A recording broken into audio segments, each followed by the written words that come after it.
back, everyone. This is the Changelog. We're a member-supported blog podcast and weekly email covering what's fresh and what's new in open source. You can check out the blog at thechangelog.com. Our past shows can be found at 5by5.tv/changelog. And subscribe to the Changelog Weekly. That's our weekly email we send out every Saturday, covering everything that hits our open source radar. Subscribe at thechangelog.com/weekly. You're listening to episode 117, where Jared Santo and I talked to Jeremy Saenz about Go, Martini, the Go ecosystem, and even a little bit of Node as well. Today's show is sponsored by DigitalOcean, New Relic, and TopTal. We'll tell you a bit more about New Relic and TopTal later in the show, so stay tuned.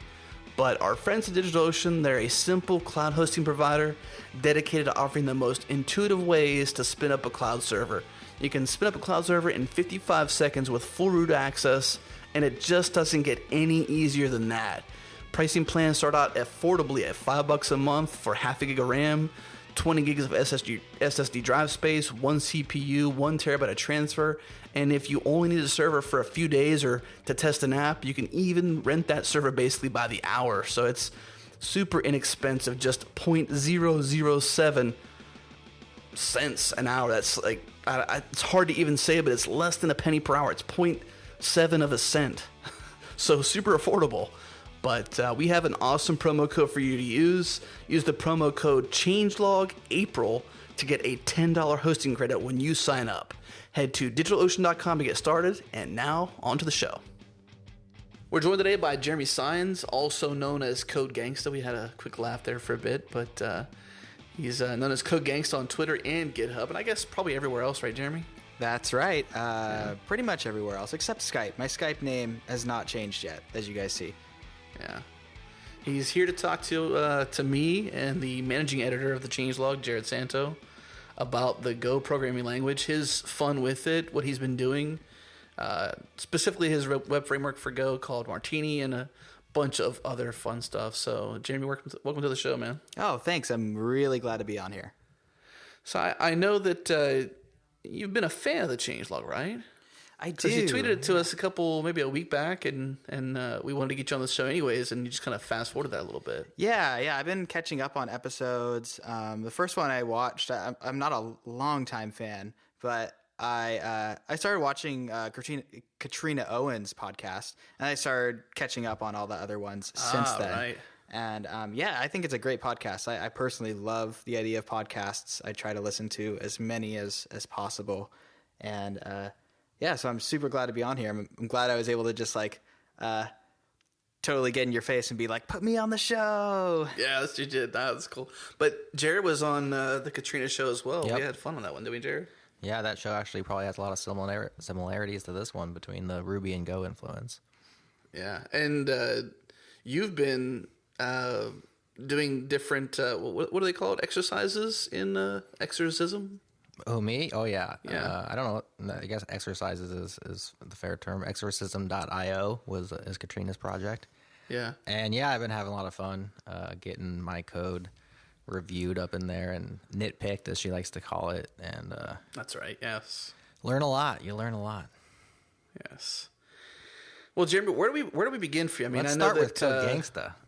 Oh, man. Let's hear it. Like, what? Code Gangsta. So the cat's getting out of the bag now. Might as well get it out of the way here, because this goes you can find out more about it on my blog, but this goes all the way back to me starting in the industry.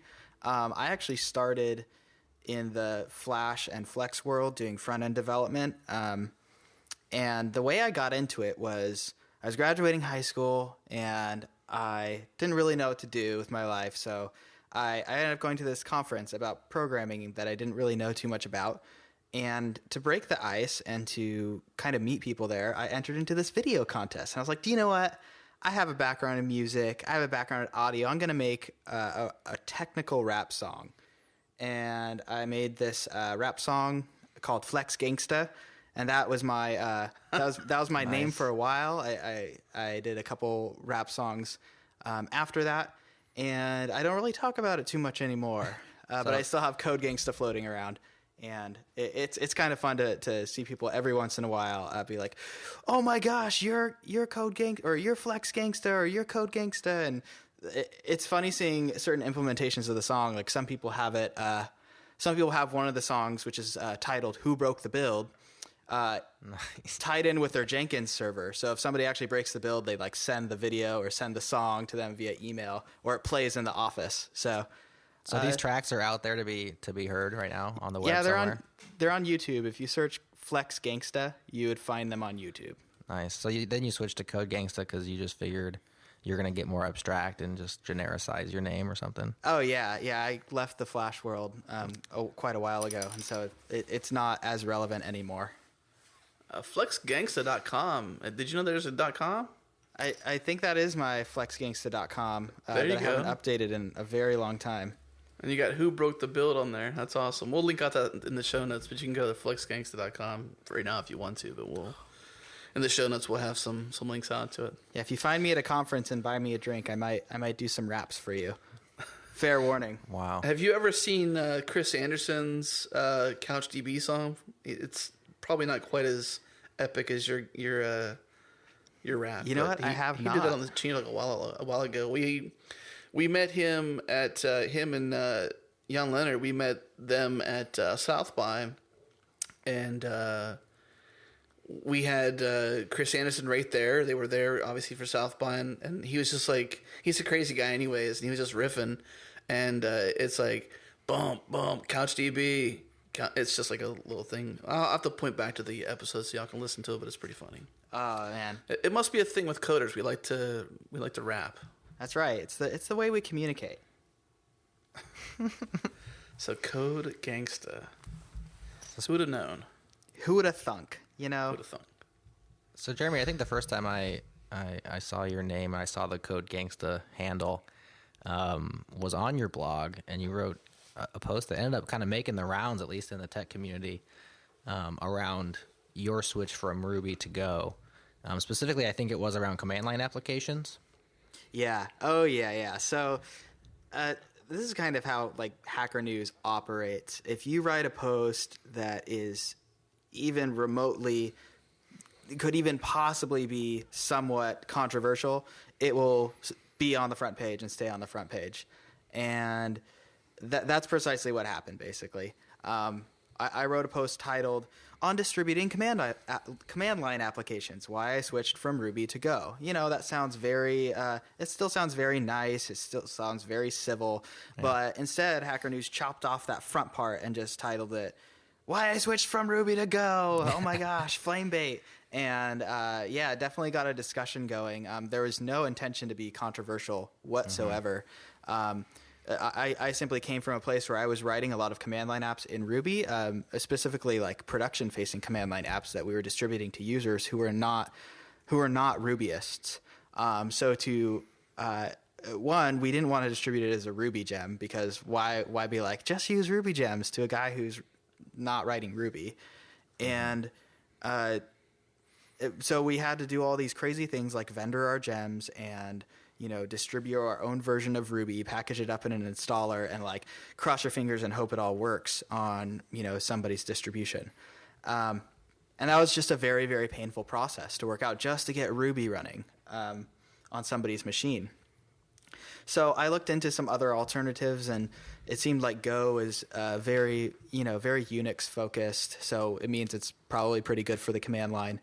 And I just loved how simple it was to construct really good command line applications that ran fast, that were compiled into a single binary and could be cross-compiled to multiple OSs. So that's mainly why I wrote that blog post and wrote a library called CLI. And it seems to be, people seem to be following in that same sentiment. That's like, if you're not writing a tool for Rubyists to use while they're developing Ruby, you probably don't want to write a command line tool in Ruby. It's just, it's too painful.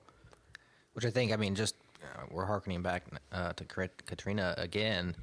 She had a similar experience with her Exorcism command line client, where she wanted Exorcism to be not just Ruby focused, but, you know, there's Python exercises, there's Haskell, I think now, CoffeeScript. There's all sorts of languages, and so she wanted to remove that dependency for people to use her tool from the command line, the Ruby dependency. So she ended up rewriting her command line piece in Go. So let me ask you this then: if you're moving from distributing it as a Ruby gem, and not requiring Ruby, you're distributing it as Go, but is it still required then? Is Go required? No, Go allows you to cross-compile basically to a standalone binary, which is really great because it'll basically work on any OS that has libc pretty much. And so drop it into your bin folder. Hopefully you got that in your path and you're good to go. Yep, exactly. And the great part I mentioned, cross-compiling, in general, it is dependent on what you do, but in general, you can cross-compile most applications. Meaning, like on my Mac box, I can compile for Windows and different flavors of Linux and my Mac as well, and even stuff like ARM. And that way, I can just like, here's a distribution, here's a release, and I just like build it all on one computer, which is really great. Nice. So the fruit of that came your project CLI.go. Are you still maintaining that? Is it ongoing, or is it kind of a finished thing? And maybe explain exactly what it provides. Yeah, so I am maintaining it. There are going to be small little additions to it. The way the API is structured, it's not meant to be changed a lot, and it kind of falls in line with the philosophy behind Go packages currently, which is keep master always backwards compatible. And I haven't, there's been edge cases, obviously, to try to fix and some edge case problems, but in general, most people seem to be pretty happy with it, and it seems to be a very good starting point for creating command line apps and generating help docs and everything like that. But I'll be honest, it's not the most extensible framework in the world. It was really just meant to be like, I don't want to think about, help docs and parsing subcommands and parsing flags. I just want to start writing the actual meat of the code. And so that's what it does, and it tends to do it pretty well. And so I think that's where the popularity of the library came from. Right on. So you just kind of triggered a tangential question that I've been waiting to ask somebody who's in the Go community. What's the package management story in Go? How does that fit into, like, if you're building a command line application, or even with Martini? Is there? I know there's Go Get. Is that the whole story? Yeah. So right now, the package solution or the package management solution for Go is just a very simple one. It's a very primitive one. You use Go Get. You can import libraries with Go Get. The great part about how imports in Go Get works is that a path is a path is a path, meaning my library, when I import in my code, is github.com/codegangsta/CLI. That way, if it'll first check locally on your computer if you have it, and if you don't, it will go and pull it down. So it's cool to have that kind of uniform identifier with your code. So that's why you got to keep master good. Yeah, so that's why you got to keep master good. Is there's no as of right now, there's no built-in idea of versioning, and that is intentional. It is intentional, at least for the moment, because a lot of the Go maintainers want you to build packages that are useful and that are small, that do a certain set of things very well, that aren't going to be completely innovated and iterated upon during its development cycle. There are some initiatives for bringing in things like versioning, because we realize that's like theoretically a really cool idea, but in practice it can be harmful depending on how many dependencies you're pulling in and how you're managing those. And I know there are external tools for doing them that I use for certain projects, and there's some other solutions that I've been working on as well, specifically with regards to Martini and CLI, to be able to iterate on those packages for people to be able to pull in versions that are different. So, you mentioned, Jared, Go Get, and are you going to allude to the fact of like Go Unget? Because I don't know how to not get. Long story short, I don't either. You know what I mean? Like if I go get something, I want to, like, let's say uninstall, remove it. How do you uninstall things? You remove the folder where it's at. See, that's what I thought, and that's what I was doing. I was like, am I an idiot or something? So at least I'm not an idiot. Hey man, you're doing it right. Yeah. Is that is that really the way that? Is it just because Go is somewhat new and the things are still kind of evolving how things should work? And Yep, I think since Go is still a fairly new language, fairly new technology, and it's very grounded in Unix philosophies. So a pure Unix guy would be like, yeah, there's no problem deleting a folder. That's what you do. That's what folders are for. That's what directories are for, and that's what the file system's for. But I could understand it being a roadblock for people who are used to having tools take care of a lot of things for them. I think even though the folder it comes in has a bunch of other stuff in it, so I'm like, should I delete that stuff? You know, I guess as someone coming in that with lack of experience in it, I'm like, you kind of have an immediate bit of fear. You know, should I do that? What's the cause of it, or what would happen if I do that? And then next thing you know, you've got your Go directory that's got bin, package, and source in there, and you got like, do I just delete it all? Delete some of it? And you're you know, that's where I was like, I'm not sure. Adam, I think the answer for you is you keep Jeremy available on Skype. Okay. And then you just throw these questions at him as you go. That's right. He'll just That's right. give you all I'm the here answers. all night. So you do this command line app, and you enjoy distributing command line applications with Go. Are you doing this for your work as well, or is it all for play? For command line stuff, it's all for play in general. We do use some of the tools. One of them I'm working on is called Envy. It's an environment bootstrapper, and if you're used to working with web frameworks like, you know, Express and Node.js or Rails and Ruby, there's a concept of a .env file, which is basically saying we want to store our configuration in our environment. We don't want to like run a shell script every time to like bootstrap our environment, and we obviously don't want to like have anything checked into the repo for that stuff, because we're dealing with passwords and tokens for authentication for certain services. So you have a .env file that declares all that stuff, and it's local to your machine, so you can set it up and manipulate it however you want. So this env bootstrapper called Envy allows you to do this in a generic way. Most .env implementations are tied to the language you use them in, like Node.js or JavaScript for Node.js or Ruby for Rails. This one's very generic. All you do is you call Envy, and then you pass whatever command you want after it, and it will bootstrap the environment and then run the command. That way you have all your environment variables present to you, and they're all declared inside of a file. So it's really, really cool for running servers. It's great for development, for web development, for command line development, for any of those things. Nice. So you do that one for work. Where did Martini come from? Was this just a natural extension of building command line applications, and now you said, okay, now I want to build my web applications in Go?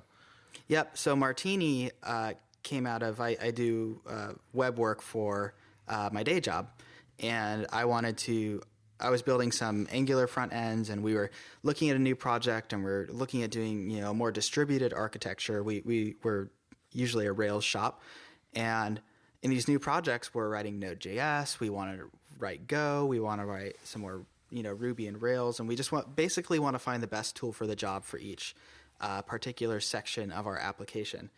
So that made me excited because I was playing with Go for command line stuff already, and so I started playing with Go for the web, and I played with a bunch of other frameworks, and I built a couple projects in different frameworks just to get a feel for them. And I was having a hard time finding just a sense of reusability among those web frameworks. I know like Ruby has Rack, and they unify on Rack in general, all the web frameworks in Ruby, and Node.js they have quite a few frameworks that unify on Connect. And so I wanted to create some sort of middleware stack that, one, Gophers would like, that wouldn't be too far flung from the original Go net HTTP library, and two, stuff that people would actually build value on. I'm a big proponent on building value. When you're writing code, you should be writing something that's valuable. And so I started Martini as kind of a container for that. Martini itself doesn't do like extremely useful things. It's mainly just architecture and a lot of sugar to be able to create a lot of valuable components that are reusable across multiple types of web applications. Cool. Just pausing a second on the name, and I believe I read you say this on the mailing list, but I don't recall the name Martini, and then the tagline is classy web development in Go. It just calls to mind that kind of epic spilled martini error page of Sinatra. Is Sinatra like the primary inspiration for Martini? Yeah, Sinatra is definitely one of them. Express from Node.js is another. Those are both fantastic frameworks. They focus on simplicity and modularity and elegance. And Martini sounded really cool. I mean, Martini's obviously a mixed drink. You know, in this time, there's like so many. You can call any cocktail martini nowadays. It's not just gin and vermouth. So like, That's true. Yeah. When I think of a web app, I think, you know, there's different requirements for any kind of web app or service, and I can't just make a set of like middleware or a set of components that everybody's going to use. They're all going to create their own. And that's when I thought of like, okay, it's like a cocktail. It's like a martini. Like, sure, I don't like appletinis, but the person next to me really likes appletinis. And I don't believe an appletini is a real martini, but that doesn't matter. The guy still likes his appletini. And I feel the same way about the web. You can have whatever opinions you want, but Martini tries to be a good container for creating kind of your own cocktail, your web cocktail of sorts. Cool. So Martini provides just the core Martini. We'll talk about Martini Contrib, which I believe is like, you know, provides way more stuff. But the Martini proper library, basically it's a middleware stack that has a routing layer in it and some sort of dependency injection. Is that the gist of it, or is there more that I'm missing? No, that's pretty much the gist of it. Okay. So then the contrib libraries were all the other, because I mean, beyond that, most web apps are going to need, you know, session handling, CSRF protection, you know, a whole host of things that kind of people become used to. Yep. Is that what stuff lives in contrib? Yeah. So to go back to Martini for a sec, I was building. I was mainly building Martini for two different kinds of web apps. For my application, it was REST-based, you know, services that are just serving JSON. So, and they're talking to other services, not even talking to a browser. So there is even no use for like cookie-based sessions or anything like that. So that might be the answer to why some middlewares are in Martini Contrib rather than Martini itself. Gotcha. And I kind of just wanted to elaborate more on the dependency injection. Some people really shy away when I use the word dependency injection because they're like, oh my gosh, Java IOC containers. Oh no. Yeah. This is going to be terrible. I was thinking just that. Yeah. Okay. So I actually have a love for dependency injection when it's used well. And it's actually my, it starts to become, whenever I'm picking up a new language, I tend to be like, okay, I'm going to write like a dependency injection system to see how I can make modular code with this language. So if you look at my GitHub, I have like one in C#, one in ActionScript, one in JavaScript. I've written, not on GitHub, but I've written one for Objective-C and obviously Go and Ruby. So I've kind of played a lot with how to manage dependencies within applications, and I try to find the best fit for one. In this case, and a lot of people absolutely love it because it really extends the modularity of Martini. The way the dependency injection works is you map something by a type in Go. Go is strongly typed, it's statically typed, so you have types everywhere, right? And you map something that's a type. Let's say it's like a database. You have this database connection and you map it to Martini, either on a global or a request level. And every one of your Martini handlers, which is really just a function, they can ask for that dependency in their argument list. So it's very close to, if you're used to using Angular for front-end stuff, their dependency injection works kind of the same way on functions, where you just ask for it and it gives it to you. Yep. It's so brain dead. It's very intuitive. It's super easy to test because now you have functions that don't actually reach outside of itself. It all just goes in through its argument list.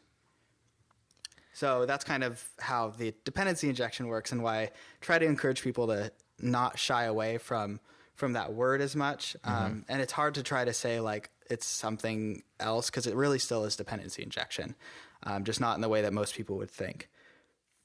Let's pause the show for just a minute and give a shout out to our sponsor, TopTal. For those of you out there who are freelancing, or maybe you'd like to freelance, or even kind of try out a freelance-like project while you're maintaining your full-time position, you have to check out TopTal. TopTal is a new, rapidly growing network of some of the most elite engineers in the world. They're distributed all across the globe. Their primary focus is connecting their ecosystem of top engineers and top companies. You work on special projects with companies like Airbnb, IDEO, Zendesk, and many others. You can work remotely, on a beach, or anywhere in the world. To get started, head to toptal.com/developer and click Join TopTal. That's a nice big old green button. You cannot miss it. That's TOPTAL.com/developer.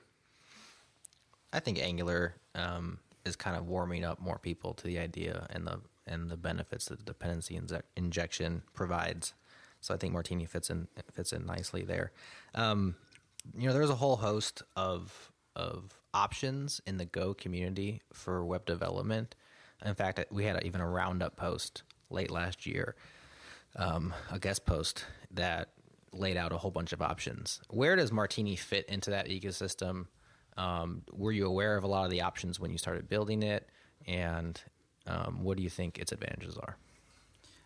Martini has a couple advantages, and it also has some disadvantages. From a pure benchmarking standpoint, Martini is not the fastest framework, and it's not supposed to be. That wasn't my goal in writing it.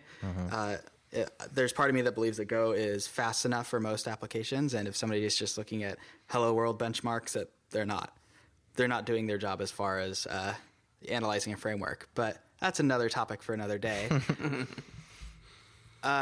What Martini brings in is, because of how the dependency injection works and how dynamic it is in that nature, it is backwards compatible with all Go net HTTP handlers, which is a really, really cool feature, because things like Gorilla HTTP and other handlers that people have published kind of that work around the Go net HTTP interface, they can just throw those in Martini and they just work.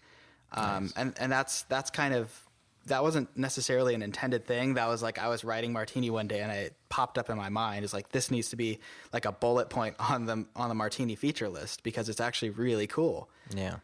And so that's one of the features. And the other feature is just that kind of tags along with that is reusability. The middleware stack, the routing stack, the fact that there's this kind of ubiquity between handler functions, whether or not it's middleware or whether or not it's handling a route. Like, it doesn't matter. It's all the same. It's just kind of the elegance of that. And it's really just building blocks. People find out like the core features of Martini and they come up with some really creative ways. I love looking at the mailing list because somebody's like, I'm writing code like this. And I look at it, I'm like, wow, that's so cool. Or somebody goes, this is how I do content negotiation with dependency injection, and how I like observe, what people want to render out as a struct, and based on, the header, I can then like, throw it out as JSON, or throw it out as XML, or throw it out as HTML or whatever. And so like people solving real world web problems using those core building blocks that I didn't necessarily build myself. I didn't build content negotiation into Martini. Somebody figured that out through the building blocks that were laid out. So I find that awesome. It's just super awesome to see. That's kind of neat how you can lay down a set of breadcrumbs and, kind of walk away because your needs are different, but others pick it up and take it there. Yeah, absolutely. Yeah, so I'm looking at the list of available components in the Martini-contrib repository. You got auth, binding, gzip, render, accept lang sessions. It goes on and on and on. I'm assuming you didn't write all these, and these have been community contributed. Is that fair? Yep, a lot of them have been community contributed. I've contributed to, I wrote render and sessions and auth, and contributed to a couple others. But for the most part, all the rest are, fully community contributed. Nice. So did you expect this amount of contributions, or were you kind of surprised at Martini's success and how people have contributed to the project? Oh, I've been absolutely blown away by the reception of the project. I honestly was not sure at all what the Go community would think of it because of the use of reflection. Let's say, I know that's sounds like such a petty thing to worry about, but some communities could be really hardcore about use of reflection, and I have gotten a little bit of friction, but in general, people have come to be pretty understanding and be like, yeah, Martini's not the fastest thing on the block. And me saying that is like we're talking about nanoseconds here. It's nanoseconds slower than the next framework or whatever. But you can write some awesome code with it and very clean code. One example. Okay. I was just going to ask you for an example. Go ahead. Oh, cool. So one example, and this could be linked in the show notes, is I wrote a blog post for the Go Advent Calendar, which was a really awesome event put on by Brian Kettleson over at Gopher Academy and Eric St. Martin. And they organized this 25 days of Christmas kind of thing, and each and every single day was accompanied by a blog post by a community member in the Go community. And I wrote for day 11, I think, about how to build a simple Christmas list app in Martini using some Martini contrib packages like render, which is for HTML templating and rendering. And what else did I use? I also I showed people how to create a MongoDB session and use that. And I also used bind to bind form, post form parameters to a struct in Go and to use those to declaratively do that. And it all in all, it was this full kind of CRUD like wish list application in 150 lines of Go. It was surprisingly concise and extremely readable, and it's a really cool example to point people to because they're like, whoa, you're mapping a database and it works concurrently and it does all this cool stuff, and it's really readable. Very cool. So, as I mentioned in the pre-show, I had opportunity, kind of right when Martini first came out, to use it at a local hackathon. We have an event here. I'm from Omaha, Nebraska. We have an event called Hack Omaha, and our team got to kind of expose some civic data via JSON API, and we chose Martini and had a lot of fun using it. One of the pain points, perhaps the only pain point I can remember at the time, was there was no live reload, which you just kind of you get spoiled and you're like, man, I want to make my change and not have to restart my little app server. Is that still the case with Martini, or are there options to get live reload, or was it already out there and I just didn't find it? Yeah, so there are options out there. There are two, one of which is written by me, and the other one is written by, I'm going to totally butcher his name, Andreas France, and he's an Italian Golang community member, and he actually has a web framework called Traffic that's actually quite good. He wrote a project called Fresh that is still generic to a lot of web applications, and that's a command line app that simply does live reload, and that's very good. I've looked at the source. He's a very good programmer, and I really like his stuff. The other application is called Gin, which is you can go find it at github.com/codegangsta/Gin. And it's not fully documented. I still have to put together a README, and we're still kind of in the growing pains phases of it because it's still fairly new. But I use it every day for Martini, and it does a couple of really cool things. It sets up a proxy server to actually serve the requests, so we can do cool things like if there are compile errors, we can show them to you in the browser. And we can also compile, instead of rerunning the app every time after a compile, we actually only rerun the app after you've recompiled, and when a request comes in. So it's very much like how the Play framework does their live reload. And it also adheres to the silence is golden principle when it comes to compiles. So you can keep saving your files anytime you want, and it won't actually output anything until you have a compile error, and then it will let you know that the compile has been successful. So it's a really cool tool. It doesn't bother you too much. It's so transparent. You don't even need to pass it any configuration. It works with Martini out of the box. You just hit Gin, and it just works. Nice. Yeah, looking at that repo now, and the README says Gin, the web development server for Go, and that's all. That is it. So yeah, definitely Fresh. It'd be nice to get it when we can get a little bit more up there, so I can at least try this somehow. Pretty cool. Yep, you're putting a fire under my butt now, so I need to, by the time this gets posted, you'll see a README. It'll be all fleshed out. I'll be like, nice. Yeah, that's light README. Yeah. Shame. So how have you handled or dealt with or enjoyed the community contributions? Seems like you have a very active mailing list. You have very active repositories. Has it been an adjustment period? Has it been pretty easy? And what are your philosophies around community? It was really, really busy at first. As far as like GitHub Stargazers go, it really shot up in popularity. And there was a time where I was receiving a lot of issue requests, a lot of pull requests. And the last thing I wanted to do was just like be lazy about it and be like, I'll just merge this. Because part of Martini is about writing clean code. And I really pride myself on that. There's many...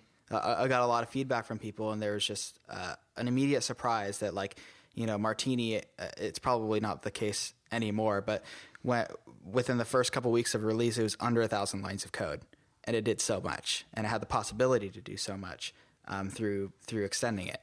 And so I wanted to keep the code clean, I wanted to keep the code concise, and I was receiving a lot of pull requests. So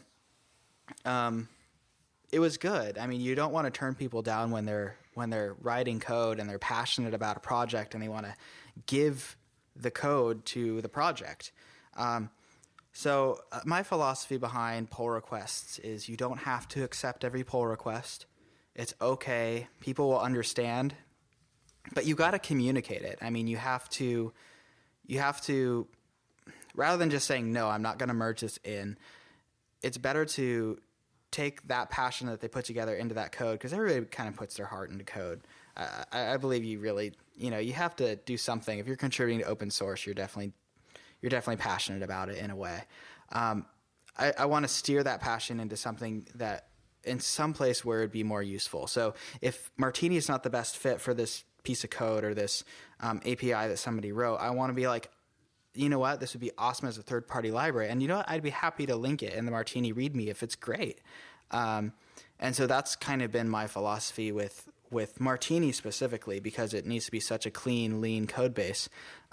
Martini Contrib, I'm a little looser on accepting code, especially from just philosophical reasons. Like if somebody puts up a package that I wouldn't necessarily use, but it's very well-structured code, and I will definitely accept it in because it seems useful for other people. And that's just kind of been the case. I'm a little looser. I also give Martini Contrib package owners. I do give them ownership of the package by adding them as a collaborator on the repo. So I'm not the only one directly contributing to Martini Contrib. Like once somebody puts together a package, let's say binding, I gave those two guys collaborator privileges so they can update that package without having to put up a pull request all the time. That's why you should have that in your README too, where you say if you contribute a package yourself, you can fix it. You say I will automatically add you as a contributor if you contribute a package. Mm-hmm.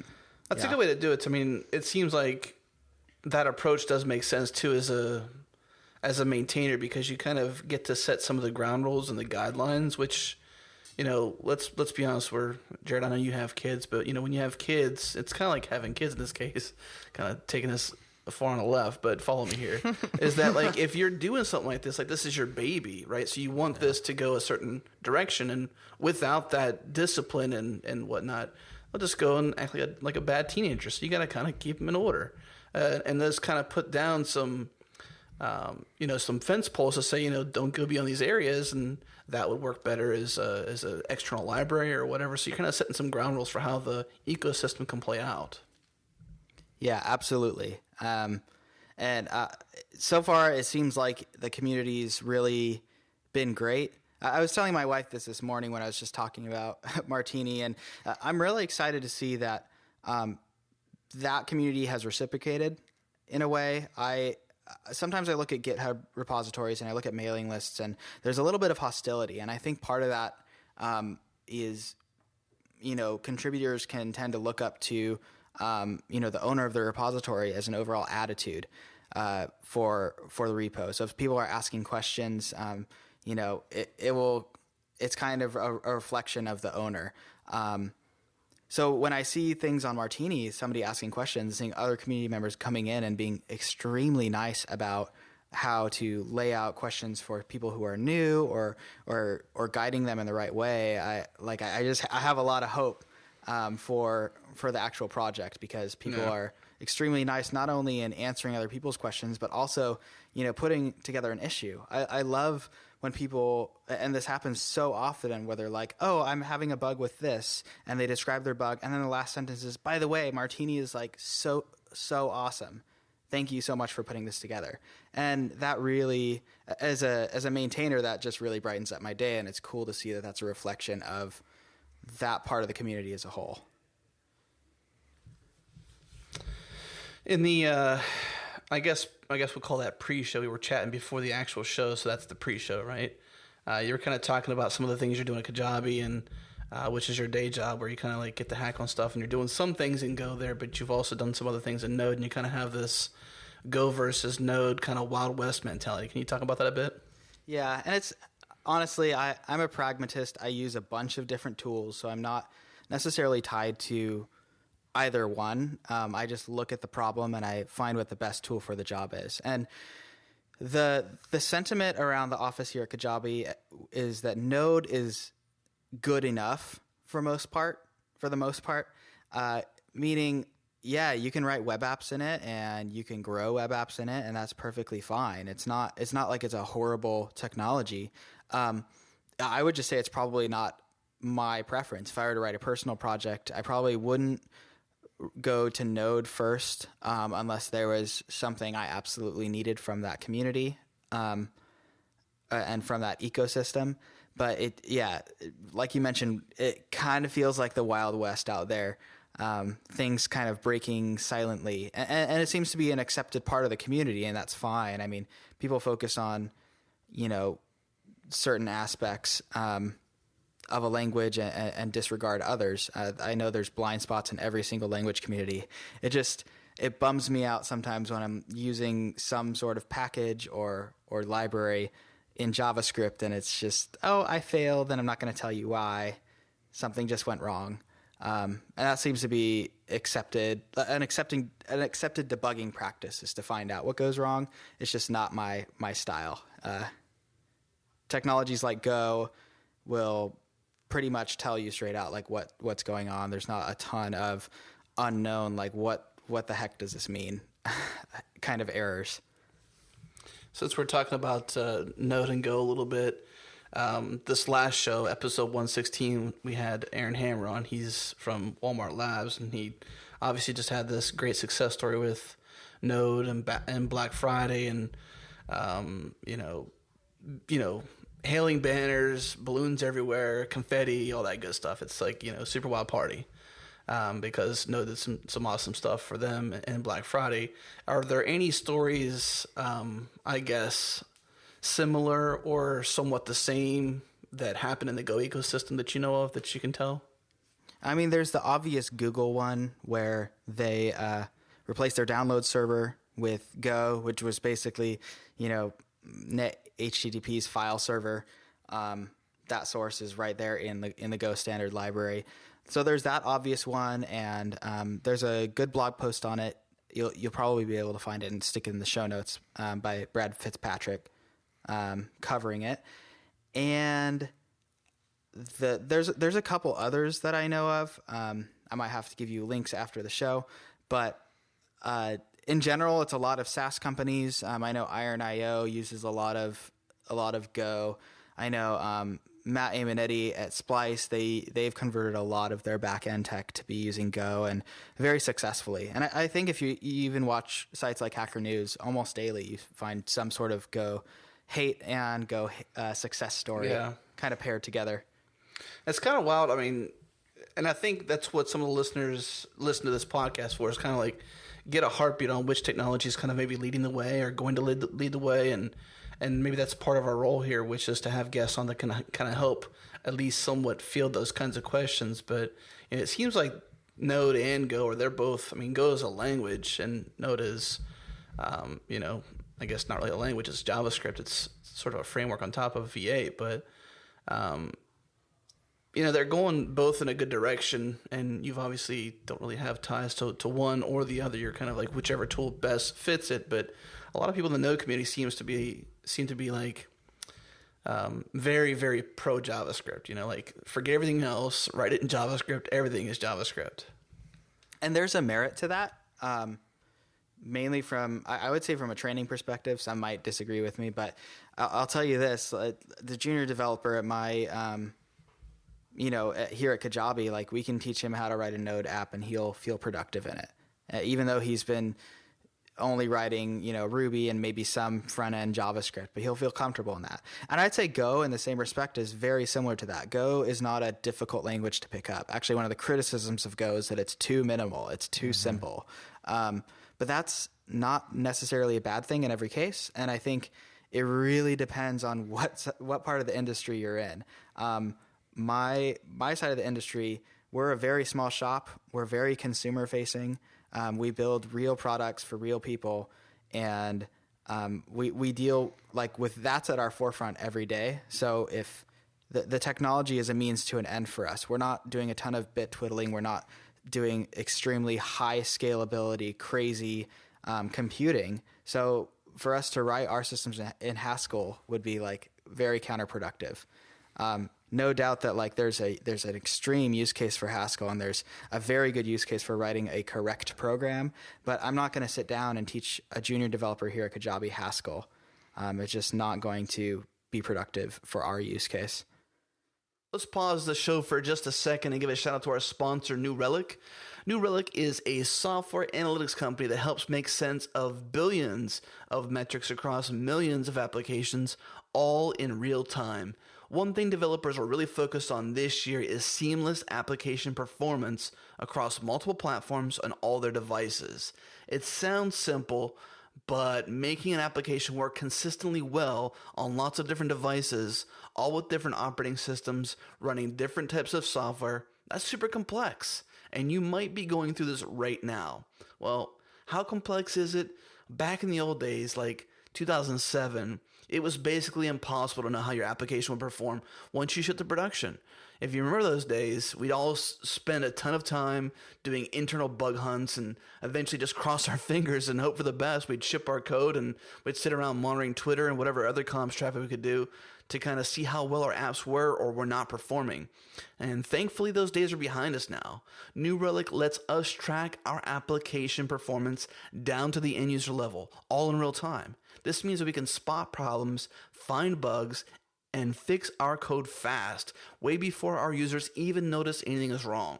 So go check out New Relic by visiting our special URL. It's newrelic.com/changelog.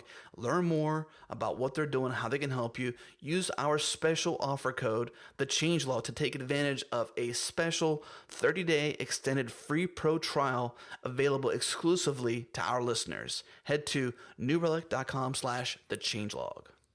So speaking of teaching, we would be remiss not to bring up Gophercasts.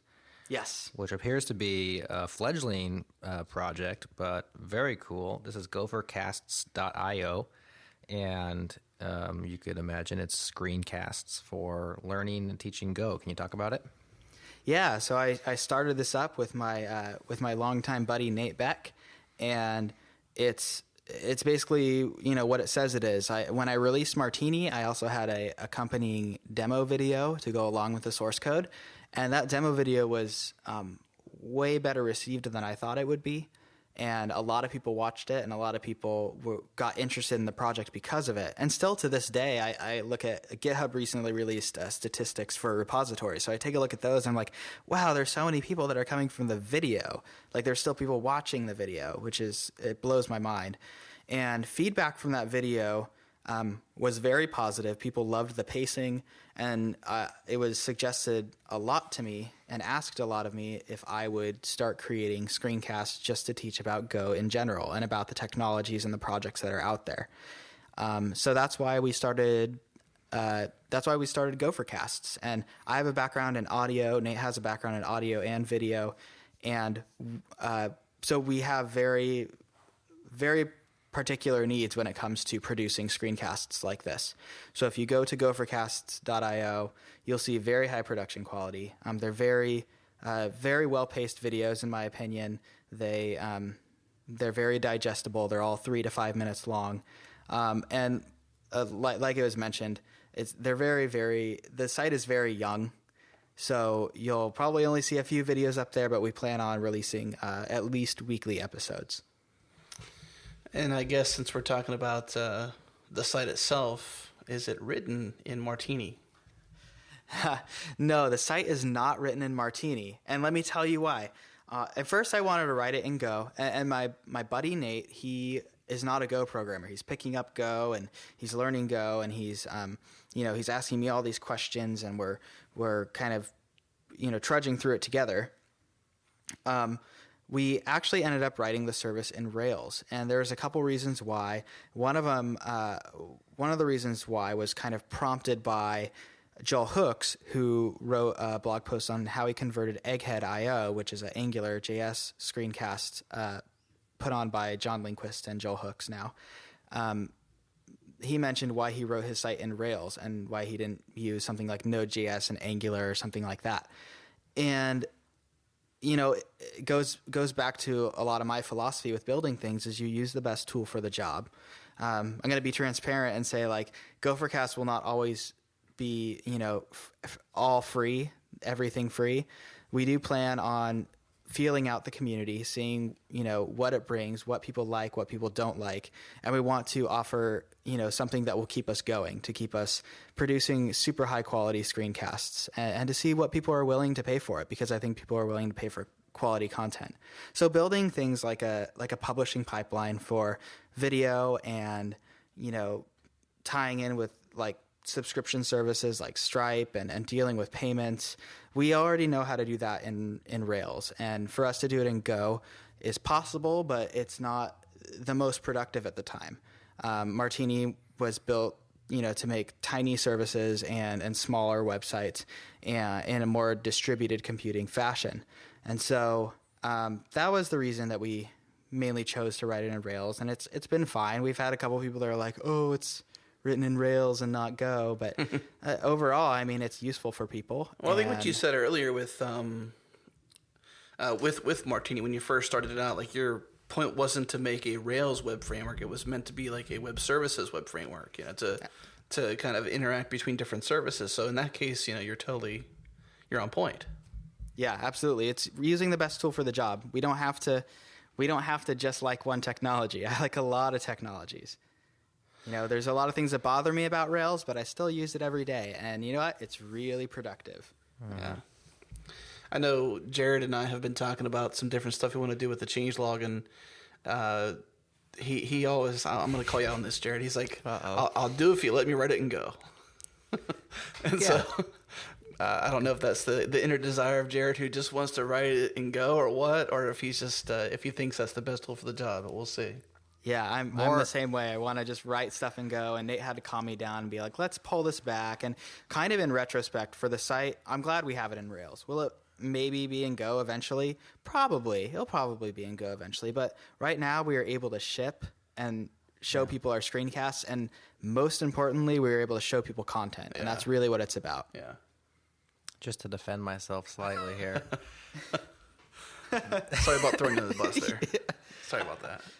The reason why I want to do that is not some sort of idealism. It's because I was saying that let's learn something as we build this. It's kind of a side thing, and let's learn Go and these different things as we build it. And then Adam's saying, this thing's going to be a production. Like this is going to be our next version. We can't put newbie code out there.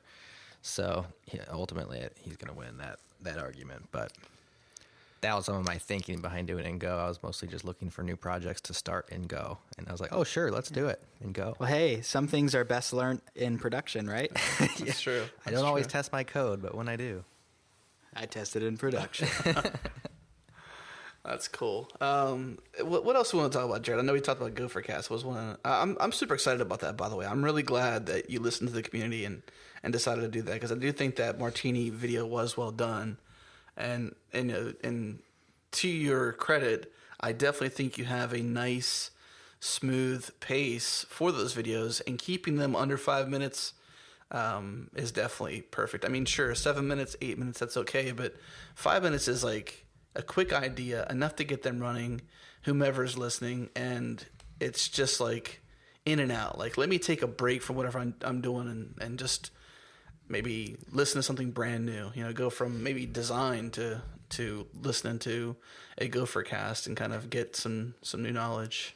Yep. Ideally, what you want to do is you want to trigger that spark in somebody's mind to start creating instead of just copying and pasting the source or figuring out some sort of quick fix. They're watching the video so they can get inspired, and that's kind of what it comes down to. Well, let's loop back around. Yeah. I got one more question about Martini, and then maybe Adam can do his closing questions. But you kind of got started in Go because you liked the deployment of these distributed command line applications. How do you deploy a Martini application, a web app, to production? It's in a similar fashion, and there's a couple different ways you can deploy it. I know Heroku, if anybody's used to working with Heroku, it's a very easy deploy process for Martini. It's the same as any other Go web app. One really cool thing about Martini is, and this was a point for contention among a couple people, but Martini uses, to configure the port, you have to configure the port environment variable. You actually don't do it inside the app. And the reason for that is for deployment purposes. In a lot of environments, especially around kind of shared hosting or neighbor hosting, you have the port set, in the environment automatically by the service provider. So deploying a Martini app, using the Go build pack and Heroku is brain dead simple. You don't do anything different. You just push up your code with the Go build pack via Git, and it just works. How about non-Heroku style? So non-Heroku style would be simply compiling your app for the platform that you're in, or pushing your code to the box that it's going to be hosted on and compiling it there, and just making sure that any sort of asset folders you have are existing, right next to where the binary is run at. Or there's another project called Go bin data, which actually can compile your assets in as Go source code. So it's all one fat binary. And there's a couple projects that actually do that. Yeah. One of which is, and I don't know if you guys use this tool, but I'm going to totally pimp it out because it's an awesome tool, is ngrok, is a tunneling service and tool built in Go. I think we covered that. We linked to that on the changelog a while back. So okay. I've seen it, but I haven't used it personally. Well, it's a fantastic tool, and it has its own web interface that uses like Bootstrap and pulls in all this JavaScript and stuff. But the rad thing is all that stuff is hosted, locally, but it's all in one single binary. It's still one binary for all of the assets. So that's another cool way, depending on what kind of asset you're serving, and if you want to just pull them off of memory or pull it all into memory when you run the program. Like, it depends on what you're really doing, but there's kind of something really there's a lot of excitement around thinking, I could just drag and drop this one file onto a computer and it's deployed. Yeah, for sure. And then would you suggest behind a proxy like Nginx or a proxy, or would you just throw it on port 80 and let the thing roll? You could certainly throw it on port 80 and let it roll, and there's some services that I've deployed that have that. But Nginx is such a huge boon to any sort of web app that for things like caching and even static file serving, I would recommend probably in production using Nginx over Martini's static handler, just because of efficiency, the knowledge that's out there, the documentation that's out there, and speed.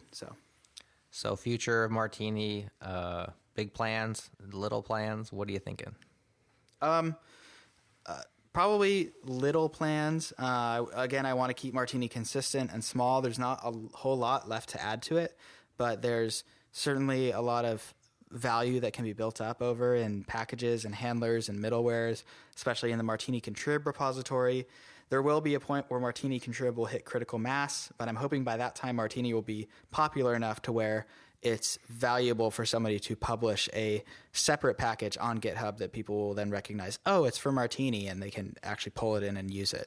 It hasn't reached that point yet because the Go community is still fairly small, and so Martini contrib kind of acts as that curation, one place where everybody can go to see like what are the latest cool packages to use. But in general, I'm excited to see what 2014 brings in terms of Go and their versioning story, because that has come up a couple times with Martini. I have some solutions of my own that I'm kind of working on in secret. But I'm hoping I can bring Martini to a version 1.0 where I where obviously the API won't have any breaking changes, and I try my best not to break most changes, but there is one change in particular which will break one little thing that nobody really uses, and once I bring it to 1.0, it's not going to break from there. So I'll probably apply the semantic versioning principle to that and be able to develop the code from there. Cool. Jared, with your question, I guess, on the future of Martini, do you think you meant from a contrasting difference between, say, a framework like Rails? Is that what you meant by that? Because I was kind of curious if, Martini's expectation is to be something like Rails ever in the future, to be that kind of web development framework. I was mostly just trying to get just a general idea of where he was going to take it next. But I think probably, and Jeremy, correct me if I'm wrong, I think the answer to that is probably is no. Yes. Yeah. Okay. I'm sorry. I mean, no. Yes, no is the answer. I think I said that sentence oddly, but yeah, that's okay.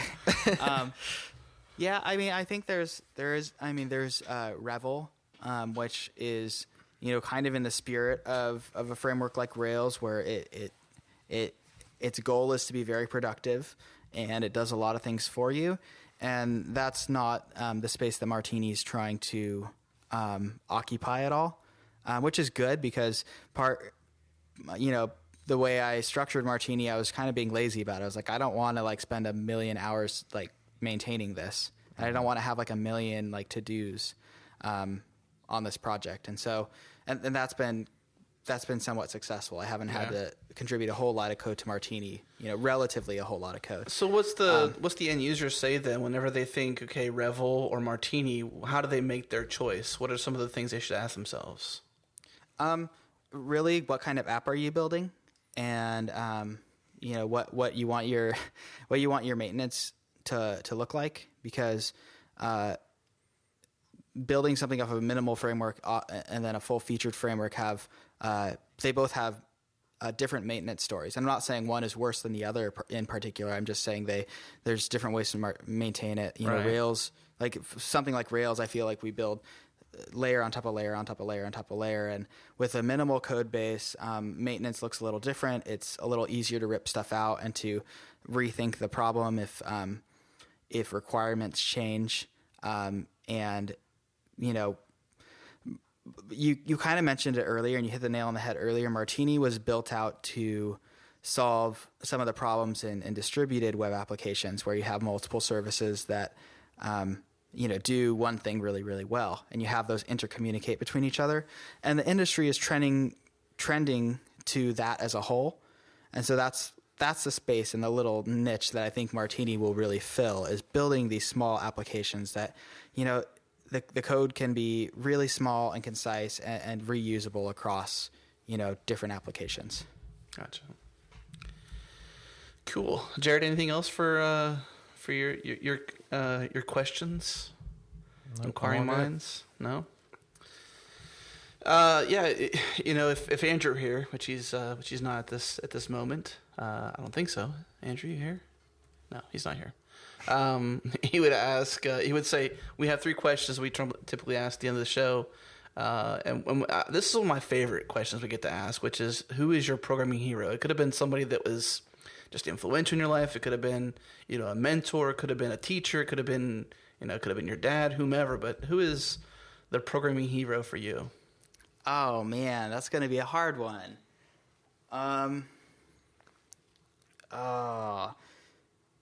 I would have to say, at the moment, and this is going to sound super cheesy because I'm on a podcast talking about Go, but a lot of those Unix guys, like Rob Pike and Rob Kernigan, they're pretty awesome. I'm a self-admitted, Unix lover. I love just the philosophies around it and how it's structured, and there's obviously flaws around it, but in general, it's very in line with how I like to build applications. So a lot of minimalism, a lot of build apps that do one thing really well. I fall in line with that philosophy. So those old school guys that have done a lot to influence modern computing as a whole, I love it. So if you were not coding Go, or I guess Go is not a language. Go is a language. I was thinking Martini. My bad. If you weren't coding in Go, what would you be coding in? I guess you kind of do that by day. You don't always just code in Go. So what else do you hack in? So I mean, Ruby, kind of whatever language is possible. I do some C and C++, some Ruby, some. Every once in a while, I'll dive in and do some Objective-C with iPhone apps, JavaScript, more Go stuff. Touch some C# on multiple projects. So I'm kind of willing to dive in, and I kind of have a pretty open mind. I think if a community is somewhat successful, that there's got to be some hope and some little golden nuggets in how they operate. So I think every community has at least something to say as far as how software should be developed, and so I'm adventurous in that way, where I like to find out what those answers are. Let's try a different angle at that. What's on your radar? What's some fun open source projects that we haven't quite talked about on the show? Maybe something you haven't even written yourself, but what's out there that's interesting that you want to hack on whenever you have a free weekend, or something you got 4 days, you got nothing to do? What would you hack on? Probably I would take a deep look into what the ecosystem looks like for functional languages right now, and start to find some real use cases for me. Obviously, like as a programmer, we're hearing that we're running into this paradigm shift where we need to do more parallel computing, and having side effects is just a hindrance to that. And so functional languages are going to become more popular.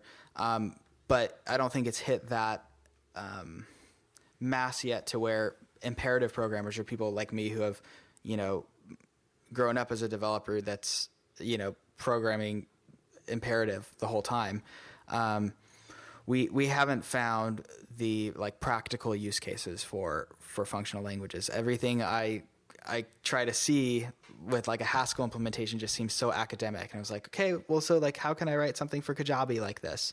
So I probably have that on my radar. If I were to go to a cabin for 4 days, I'd probably look at Haskell and be like, I need to find a way to make this useful for me. What do you think what do you think it would write, maybe, because you would have no internet, right?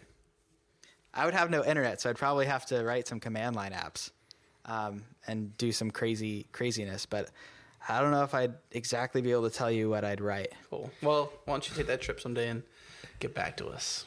That's right. I might suggest, if you're in a cabin without any internet and you're on vacation, maybe have a beer, sit out, enjoy the outside. Come on, guys, we can put the computer down for a few days. Totally. And then we get back. Because get a glass of whiskey and a cigar. That sounds you're not way better than programming Haskell. You're not going to learn. Let's get real here. Without the internet. Come on. Yeah, that's what I was going to say.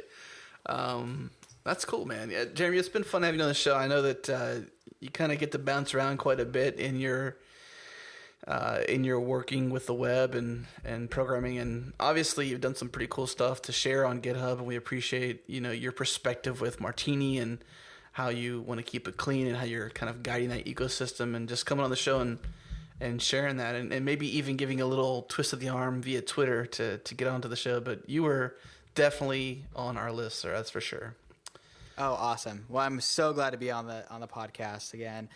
Newer fan, but a big fan, and it's awesome talking to you guys. Yeah. I love talking shop. It's been good having you back on the show too, Jared. I know I haven't had you back on with me since Katrina's show, really, right? So it's been a bit. Yeah, it's been a while. Good to be back. I'll have to get you back on the show more often, man. Right on.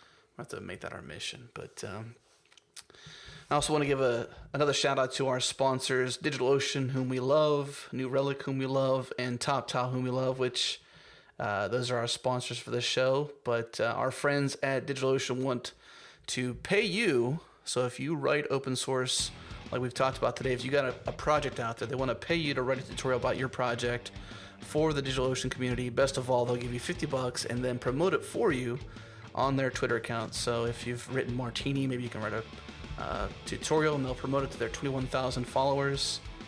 For those of you listening, I'll put this in the show notes, but the URL for that is digitalocean.com/Martini. right-for-DigitalOcean. The word for is the word FOR, for, not the number 4. So just so you get that clear.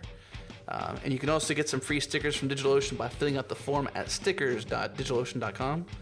And if you want to freelance with companies like Airbnb, RTO, or Audio, head to TopTal.com/developer and click Join the Best to see if you have what it takes to join TopTal's elite, capital E, elite network of engineers. Again, that URL is TopTal.com/developer.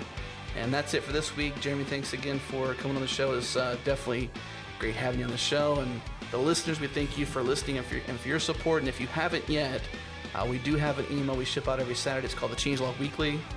And we share everything that hits our open source radar. I know Martini made an appearance at one point, and I think even the blog post that Jared was alluding to earlier on, Jeremy, we had that in Weekly as well. But you can subscribe at thechangelog.com/weekly. We'll be back next week, and until then, let's say goodbye. See ya.